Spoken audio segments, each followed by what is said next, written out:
Good morning, everyone. Welcome to our Zoom chemistry class meeting on Thursday, May 7th.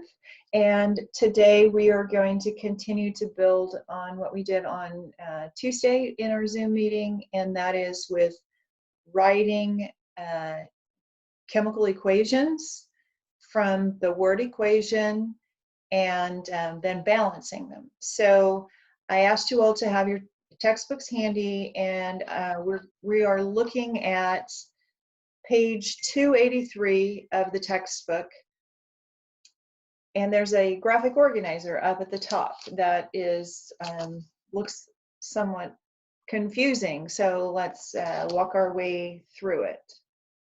It's 283, sorry, page 283 in your textbook. Balancing chemical equations up at the top.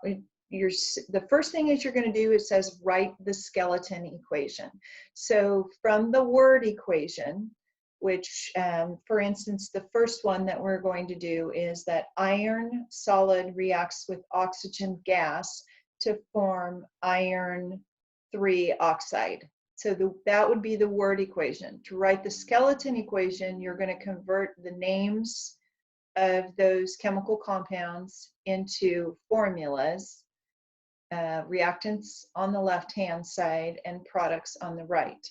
So you need to listen for the indication of where you put the arrow. Again, iron solid reacts with oxygen gas. So you can hear in that those are the two reactants. And they say to form. So when you say to form, that's where you're going to insert the arrow to the right-hand side, and the product will be listed after that, or products if there's more than one. This is a synthesis reaction. It's actually the reaction that you all watched when you watched the videos.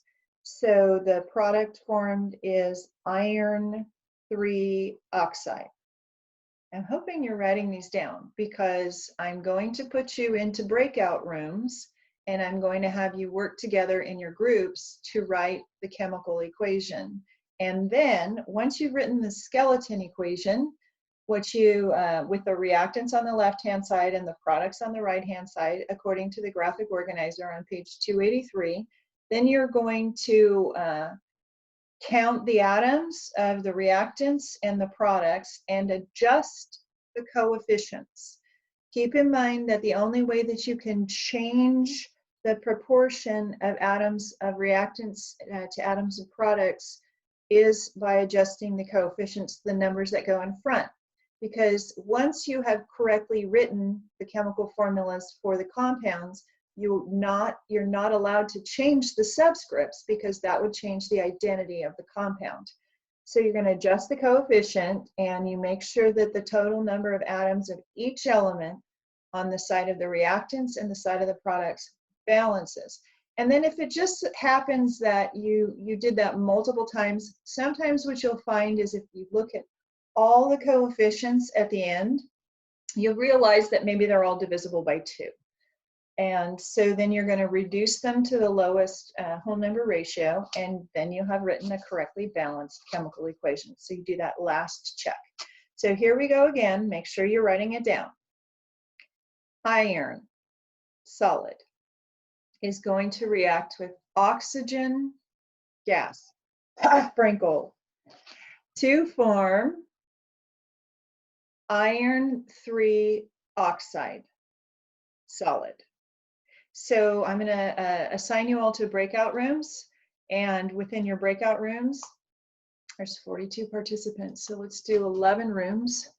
And within your breakout rooms, I want you to write the skeleton equation and balance it. You should be able to see a shared whiteboard between everybody in the breakout room. Okay, off you go.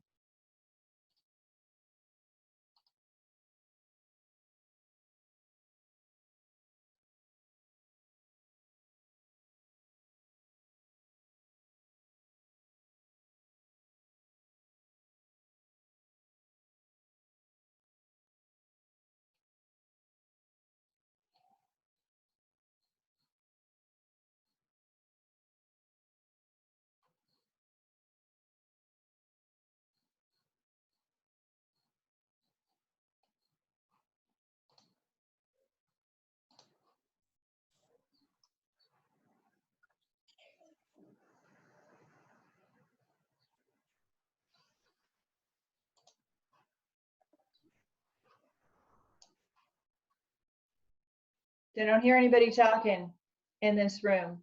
What's going on? You should be writing the chemical equation.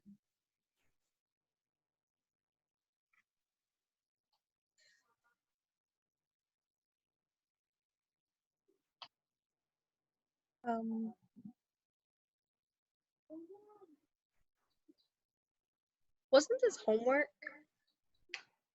This particular equation wasn't. There was homework from Tuesday that had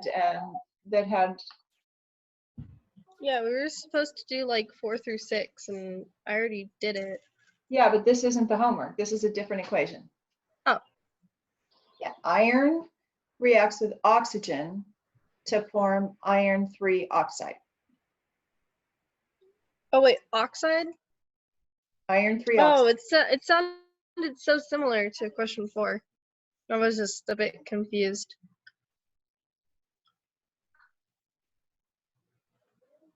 Nope. Nope. Different reaction. This is the, actually, if it seems familiar, it's because it was the video number 1 that you watched. Oh. To it, iron and oxygen react to form iron 3 oxide. I'm going to go to a different breakout room and check on them.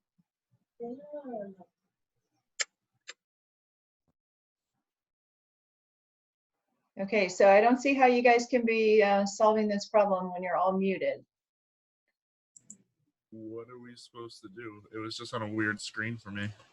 You're supposed to be writing the chemical equation for the reaction of iron with oxygen to form iron 3 oxide. All I saw was a page that said join with computer audio or share my screen. That's all I saw.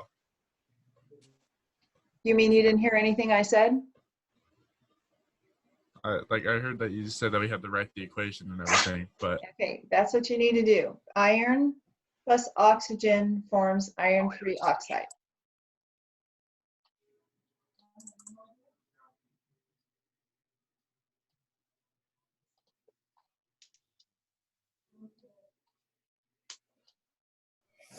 I did it wrong. You did it wrong? How did you do it wrong? I put the wrong number for iron. It's fine. You do iron 2 oxide? Hmm? Did you do iron 2 oxide as a product instead of iron 3 oxide? Yeah. Okay, so yeah, that's the most difficult part of writing the chemical equations, is getting the correct chemical formulas for the compounds. So again, it's iron plus oxygen, which is O2 because of Hofbrinkel. And it's going to form iron 3 oxide, which is Fe2O3.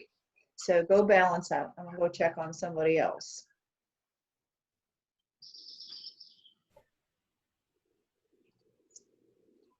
We can't have decimals in the equation. So then for the right side, it would be. So if we multiply everything by 2, it'll bring it to a whole number. Okay. So if we multiply everything by 2, it'll be 4Fe with the S plus 6O2, and then it goes to 2FeO3 because they're all 1. We can't. It's Fe2O3. Oh, okay. Well, yeah, but don't we put a 2 in front of it? Doesn't it? Put a 2 in front of it. That gives you 4 irons on both sides because you put a 4 in front of the Fe. And then you got 6 oxygens. So really you need on the left-hand side a 3 in front of the O2, not a 6. Oh, yeah, okay. Because it's O2. Yeah, you got to remember the oxygens in the Hofbrinkel series. That's good job.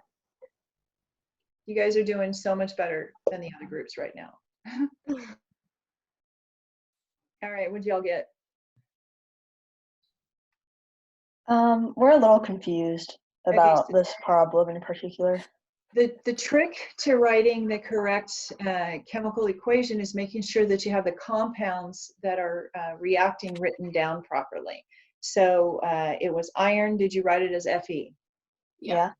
Okay. How did you write oxygen? O2. Okay. And the product? At first, I just put Fe O2, but then I put Fe23. Okay, it's O3? Fe2O3, yes. Yeah. So if you did that, you've got Fe plus O2 go to Fe2O3. Then what you need to do is then put coefficients in front of them to balance the atoms. So you did the hard part. Now add up how many iron atoms on the left, how many on the right, and notice that you have an uneven number of oxygen on the right-hand side. So whenever there's an uneven number on one side and an even number on the other, start by putting a 2 coefficient in front of that compound. Okay? You guys are doing great. Finish it out. I'm going to go check on another group.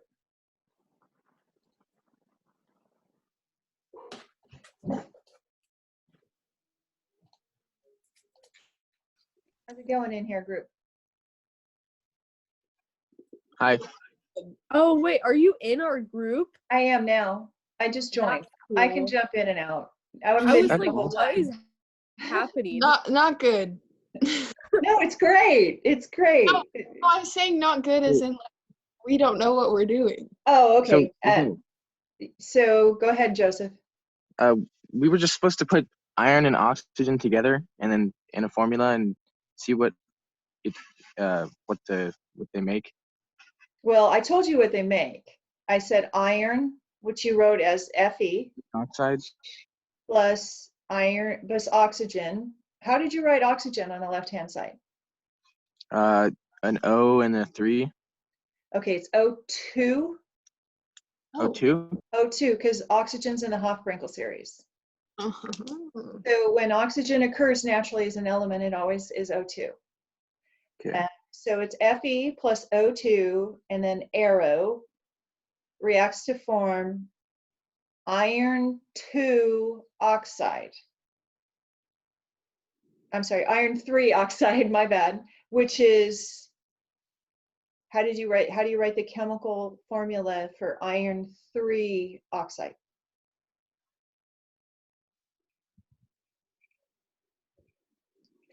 Write them out, chop, swap, and drop. It's Fe2O3, yes. Okay. Because when you put the oxidation states or the charges, and then you use chop, swap, and drop, you get Fe2O3. So once you have that skeleton equation written, now you can't change the subscripts on the compounds because it would change what the compound is. So all you can do is put coefficients in front of them to balance the number of atoms on each side. So the first thing that hopefully you notice is that you have an even number of oxygens in the reactants on the left-hand side and an odd number on the right-hand side. And if you remember the trick that Miss Lowe taught you, she said put a 2 coefficient in front of the compound with the odd number, and that should help you balance. Okay. Okay, so you guys, I'm going to go join somebody else's group and pick on them, and I'll let you finish out. Okay? Okay. All right. Bye. Just word of warning, I hopped into your Zoom. I'm wondering how you're solving this problem if you're all muted. So I'm unmuting you all. What'd you do? My thing was broken and I could not figure out how to like join the thing or like turn my audio on or. Okay, well you're in now. So the reaction that we're looking at is iron reacts with oxygen, and it's going to form iron 3 oxide. So you're going to write iron plus oxygen. So that's Fe plus, how do we write oxygen? Oh. Okay, so now there's the trick. Oxygen's O2. Right. Because it's in the Hofbrinkel series. So it occurs naturally in nature as O2. So you're going to be Fe plus O2 reacts to form, so then there's an arrow, and iron 3 oxide. So iron 3 plus O2 minus, chop, swap, and drop. Fe2O3. Fe2O3, perfect. Okay, so then the next step is to balance the total number of atoms on the left and the right. So what you're going to see when you look at your skeleton equation that you just wrote is that there's an odd number of oxygen on the right-hand side, and because there's a 3. You can't change the subscripts because that would change the identity of the substance. So you can put a number in front of a coefficient, which is a multiplier. So you put a 2 in front of the Fe2O3 and then balance the equation that way. And I'm going to leave you there and let you work that out while I go check on somebody else, okay? See you in a few.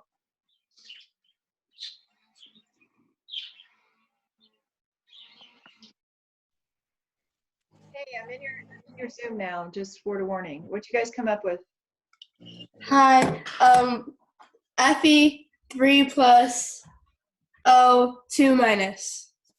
Okay, so That close? that is, you're saying that's the iron 3 is Fe3 plus and O2 minus. Those are the oxidation states on the products, but the actual compound is after you swap and drop. So the product is Fe2O3.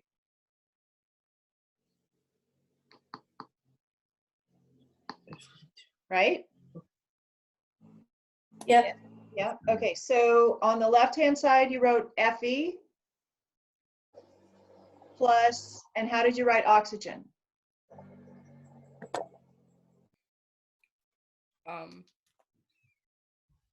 What? You're writing the chemical equation, so you need the reactants and the products. I'm not just asking you to write the formula for the products because that was last chapter. This is taking that skill from last chapter and writing the balanced chemical equation. Iron reacts with oxygen, so you need to write Fe plus O2, because that's how oxygen occurs. It's in the Hofbrinkel series, so it's a diatomic molecule. On the left-hand side of the chemical equation, it's Fe plus O2. And then you're going to draw the arrow, reacts to form, and then on that right-hand side, that's where you write that formula you were just telling me, Fe2O3. Okay.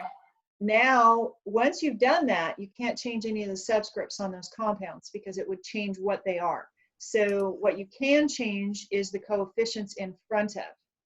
And if you look at the right-hand side, you'll see that you have an odd number of oxygens in the compound iron 3 oxide. And on the right-hand side, you have, on the left-hand side, you have an even number in the O2. So how the trick I told you to get around that is to put a 2 coefficient in front of the compound that has the odd number. So in front of Fe2O3, you put a 2 coefficient, and then you go and balance the rest of the atoms in the chemical equation. All right, I'm gonna leave you to do that, and I'm gonna go find another group to pick on. So much, but it's okay. Okay. I just jumped in, so you should know that I jumped in. I'm warning you. Looks like you're Okay. having- Hi. Did you solve this already then? We think so. You think so? So did you Yeah. get 4 Fe plus 3 O2?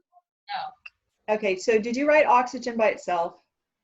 Yes. Okay, remember oxygen's in the Hofbrinkel series. So it occurs as O2. Yeah. Okay, so you had 6 O's, you just need to change that to 3 O2s. And then that forms 2 Fe2O3s. Correct? I hope Oh, so. I got really close. Wow. Okay. All right, I got one more group to pick on, and then I'm going to end these breakout meetings. Rad. Zoom.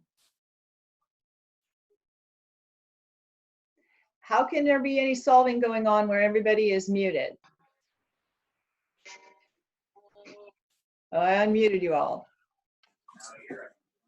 All right, so you're supposed to be writing the chemical equation. So iron, hopefully on the left-hand side you wrote as Fe. Yep. Oxygen is O2. Yep. Okay, good. So you didn't write it as O, you wrote it as O2 because it's in the Hofbrinkel series, right? Okay. All right, and then they react to form iron 3 oxide, which you go Fe3 plus, O2 minus, chop, swap, and drop. That becomes Fe2O3. That's our product. That's the Yeah. skeleton equation. Fe plus O2 makes Fe2O3. Now you have to balance it.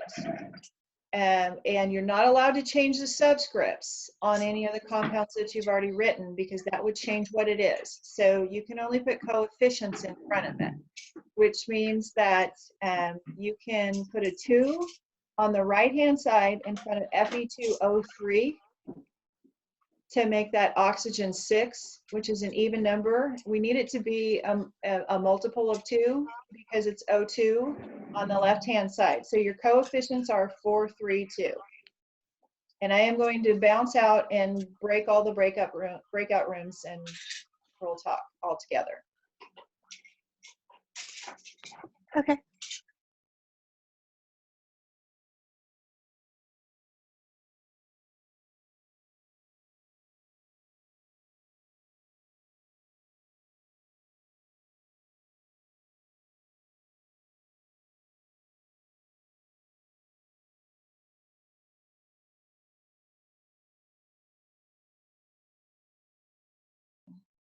Sorry, I hope my pen is not dead because I left it unplugged for a couple of days, but let's see.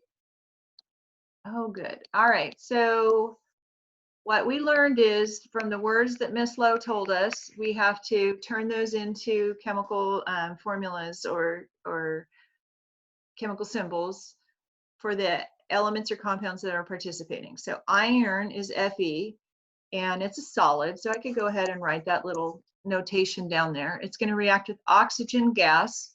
Oxygen's in the Hofbrinkel series, so it's diatomic. It occurs as O2, and it forms iron 3 oxide, which I did above here, above the level of the equation so that I could do the chop, swap, and drop to find the formula of the compound Fe2O3, which is a solid.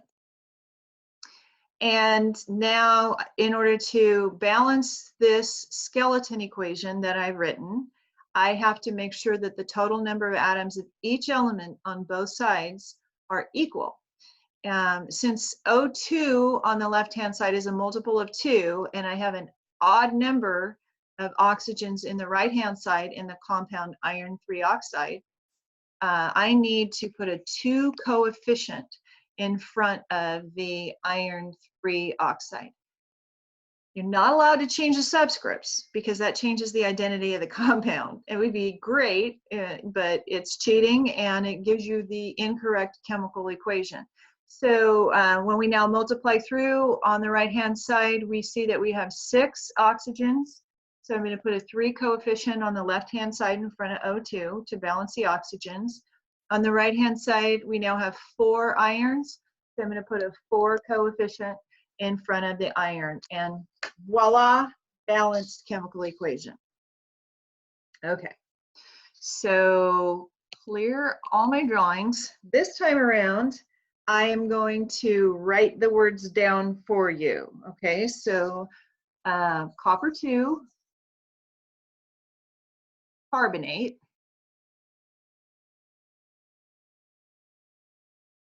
is going to decompose, decomposition reaction, and it's going to form copper 2 oxide.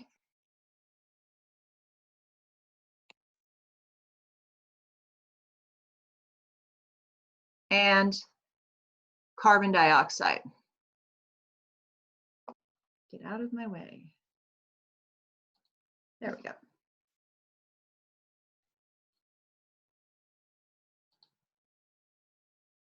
So annoying. All right, write that down. I'm going to put you into breakout rooms again. I think this time I'm going to go like 6 rooms. It might be a little crowded, but it takes me a long time to get to 11 rooms and check on everybody. Okay, so write the equation, first the skeleton equation, then the balance equation for the chemical reaction for the decomposition of copper 2 carbonate. to form copper 2 oxide and carbon dioxide.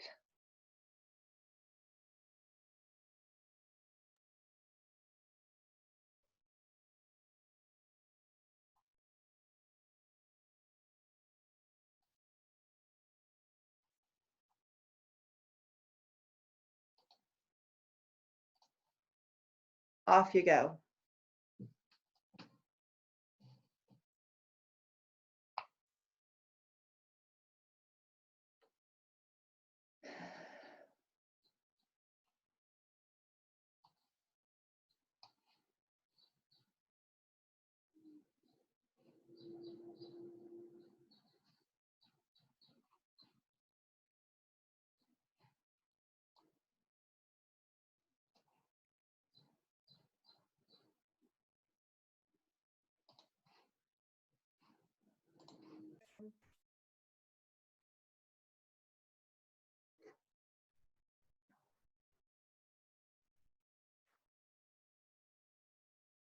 Can't be solving this if you're muted, people. Come on.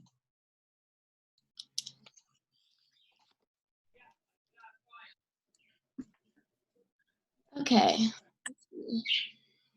Copper 2 oxide. Oh,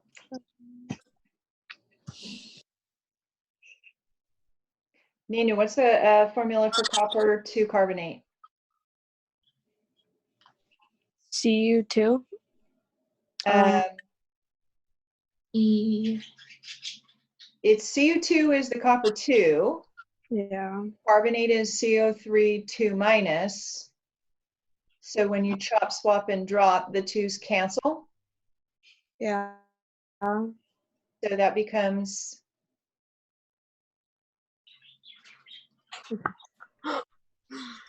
I heard somebody say it. CuCO3. All right, I'll go check on other people. Keep working and then balance it all the way out.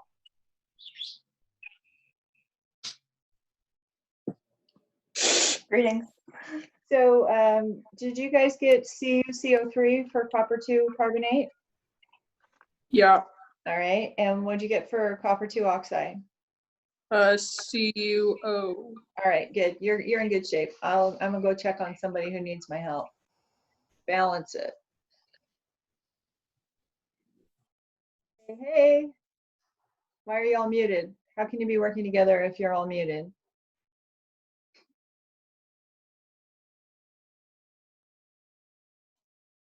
Grace, what'd you get for copper 2 carbonate? I did not get it.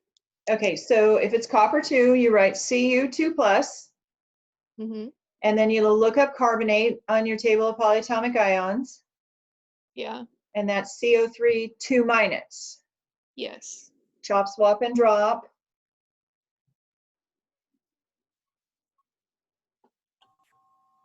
The twos cancel.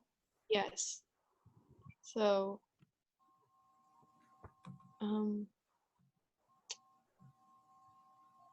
does the 3 stay with the carbonate? Or It does, yeah, because it's part of the polyatomic ion. So it would be copper carbonate 3. Okay, so it's CuCO3, which is copper 2 carbonate. Yes. All right, good. So it sounds like you guys are in good shape. Keep talking and balance it, and we will get back together soon. Jumped in. Jordan. Stop. What'd you get for copper 2 carbonate? Timba, where are you at? Timba. What? Copper 2 carbonate. What's the chemical formula? Cu. O2. Close. Copper 2 carbonate. So it's Cu2 plus with carbonate is CO3 2 minus. Chop, swap, and drop. And the twos cancel.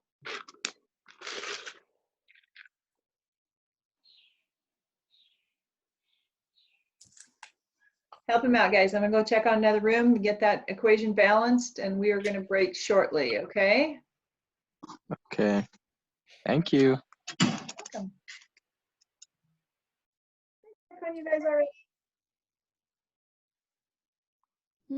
Did I check on you guys already? No.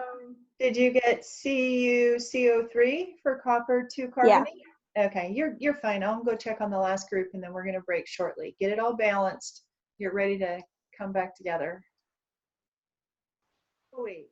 I feel like, yeah. What'd you guys get for copper 2 carbonate? You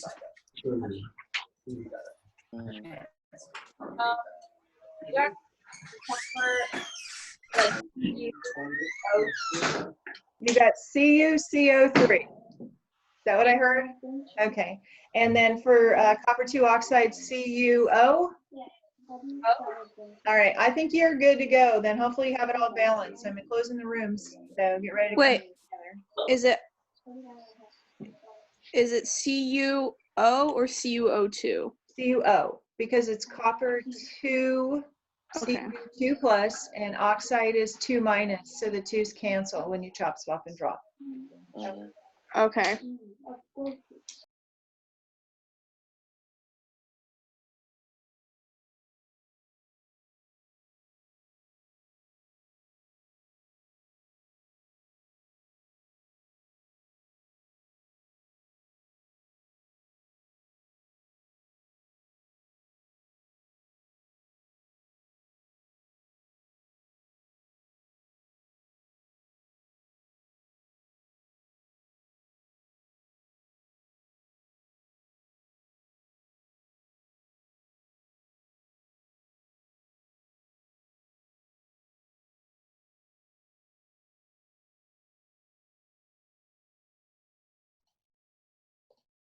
Okay, so so you guys are starting to get the hang of it, realizing the most difficult part is that when you're writing and balancing these chemical equations, it's assumed that you have mastered writing the chemical formulas for various compounds, whether they're acids, ionic compounds, or covalent compounds, and so that you know the naming and writing formula conventions. So basically, you have to be an expert at chapters 8 and 9 in order to be successful at this.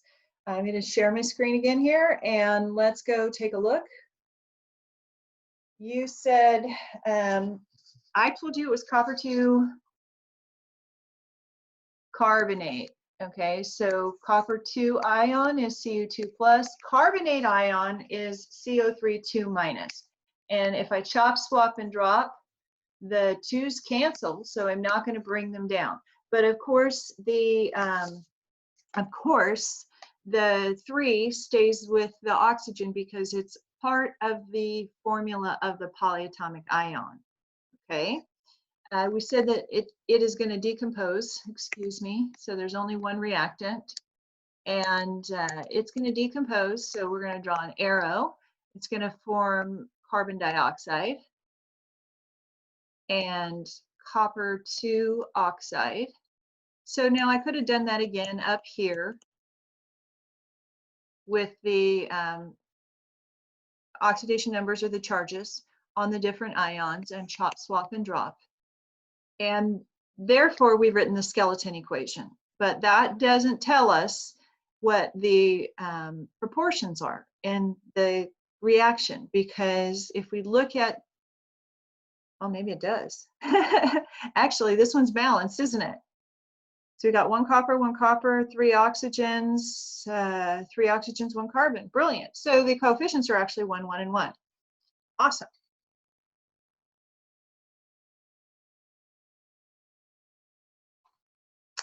Okay, so let me clear this. And let's do one more. I know that this is dragging on a little bit, but I think we need the practice. So we're gonna do a hard one. We're gonna do a double replacement reaction. And so we're gonna take potassium chromate.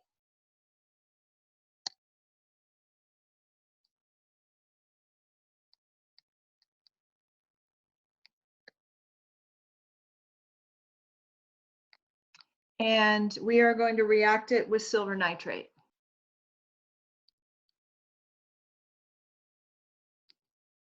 In double replacement reactions, you know that they take place in aqueous solution and that the ions swap partners. So it's going to go form potassium nitrate.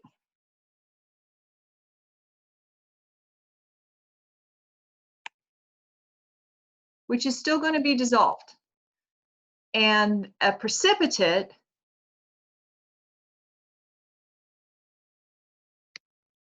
which is silver chromate.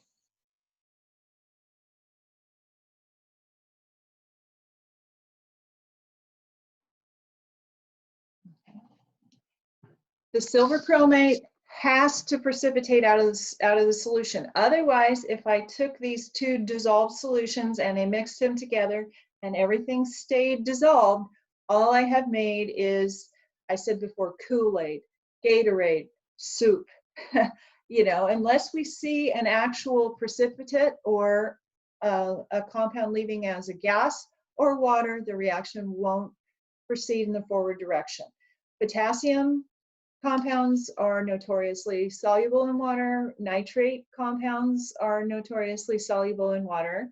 So obviously that is how I know that it's potassium nitrate that is going to stay dissolved and silver chromate that is going to precipitate. But in case you were wondering how you would predict that, there are solubility charts in the appendices of your textbook.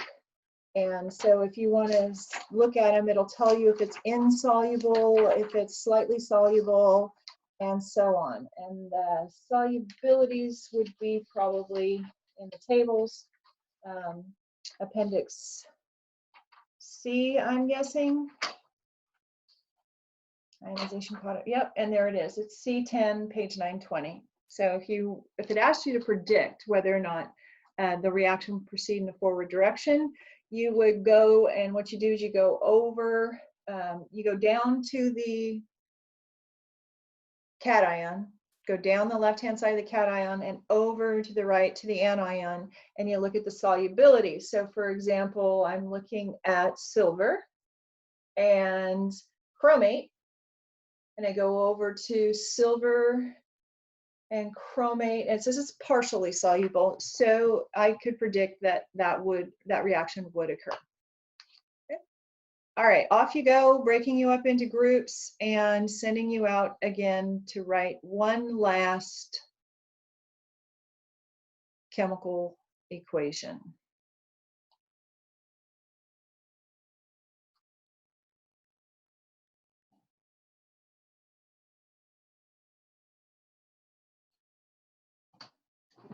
Oh, he's so sorry, Shivers. He's so sorry.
Okay, I can't tell if you guys are back, but I think you are coming back.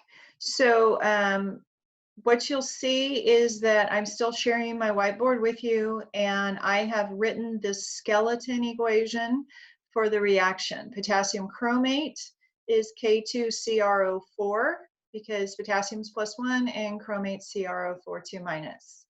Silver nitrate is AgNO3. Potassium nitrate's KNO3, and silver chromate is Ag2CrO4. So in order to balance the silver, because I have 2 on the right-hand side and only 1 on the left, I would go over and I would put a 2 coefficient in front of the silver nitrate reactant. That's going to balance my silver, but it's going to make my nitrate off balance. So I'm going to go over to the right-hand side and balance my nitrate by putting a 2 coefficient in front of the potassium nitrate, which balances the nitrate and it also balances the potassium. Thus, we have a balanced chemical equation.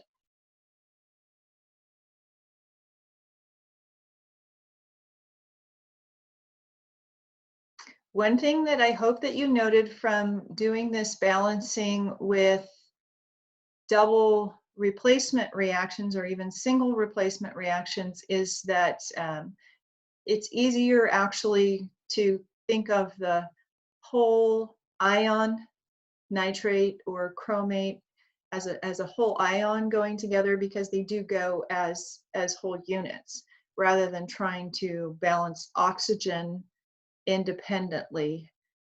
Especially because when we start talking about polyatomic ions, most of them are oxyanions and most of them contain oxygen. So you could kill yourself going back and forth trying to balance the oxygen, and you just keep throwing it out of balance and out of balance. So with those reactions that take place in aqueous solution and involve polyatomic ions, try to think of the whole ion instead of the individual atoms of each. So let me stop my share, go back to our basic screen. Sorry, I didn't realize I was quite so distorted there. And that's it. You guys want to stick around and ask questions? That's great. I am going to post another homework assignment today. Stop recording.